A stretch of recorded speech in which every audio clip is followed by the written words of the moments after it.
In this Python Django tutorial, we will create a practical example of using an if block in an HTML file. Based on the products and prices in the list, the web page will display a corresponding output. As the items in the list decrease, the output on the web page will change dynamically. If no products remain in the list, a message will appear on the web page indicating this. I have uploaded the project code to my GitHub account. You can find the link in the description of this video. Now let's start fresh and recreate this application step by step together.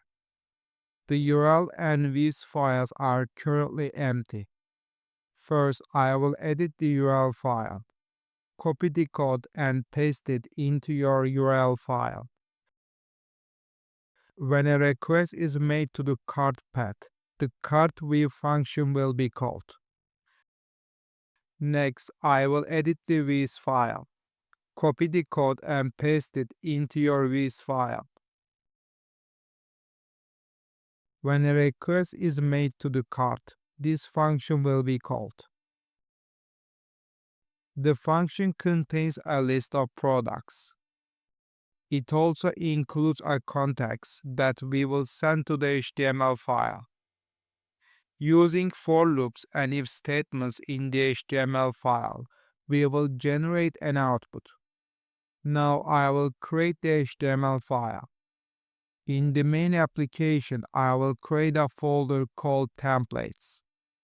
Inside the templates folder, I will add another folder named cart. Within the cart folder, I will create an HTML file called cartview.html. Let's edit the HTML file. Copy the code and paste it into your HTML file. The HTML code includes an if block. If the cart items list contains products, the if section will run. Otherwise, the else section will run. In the if block, a for loop will display the items on the web page. The total price from the context will also be displayed on the screen. If the list is empty, a message indicating this will appear on the web page.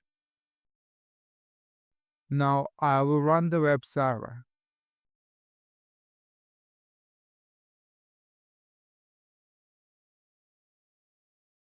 When I make a request with an empty URL, the server can't respond. This is expected behavior. Next, I will make a request to cart.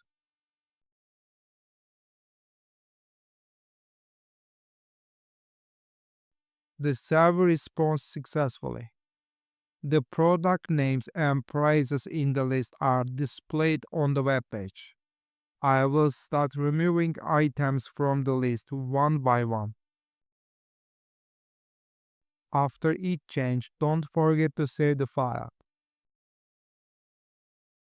The output on the web page updates with each change. When the list is empty, a message indicating this appears on the screen.